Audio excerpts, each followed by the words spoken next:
Hi guys, mapagpalang gabi sa inyong lahat dyan, no? Ayan po tayong ipakilalang baon na walang mata. Ito ay napakabihira lamang na matatagpuan. Ang baon na walang mata, ito po ay napakaganda at napakainam sa swerte at maganda sa sugal. Kung magsusugal ko kayo guys at mayroon kayong dala nito, masaswerte po kayo dahil sa baon na ito. Ang tagline ng baon na walang mata, at napakahirap itong makita, no, sa kabukiran. Kung may tangan po kayo nito, maganda po ito sa sugal at pamproteksyon na din po sa inyo. Kung may lakad kayo, ito po ay magandang ikwintas nyo po. Ito ay pwede nyo gawing kwintas ang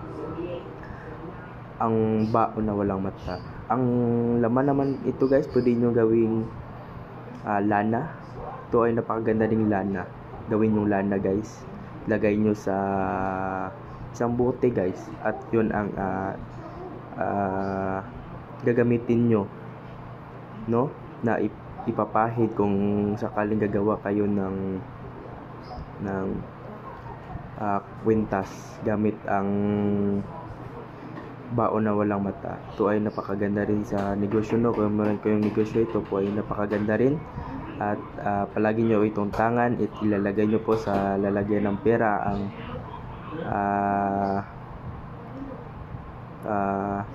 lagay mo sa lagayan ng pera kung may negosyo ka. Kung may maliit ka negosyo, maganda rin po ito. Ang tagline ng baon na walang mata, at napakabihira lamang ito makita sa kabukiran. At yun lamang po guys, no? Kung sakaling may nagkagusto nito, pwede nyo po akong tawagan, at ilalagay ko po aking number sa description. At yun lamang guys, no? Maraming salamat sa inyong panonood, at huwag kalimutang mag-subscribe sa ating YouTube channel at mag-like. At maraming salamat po sa inyong panonood guys, no? Yun lamang po. Bye bye.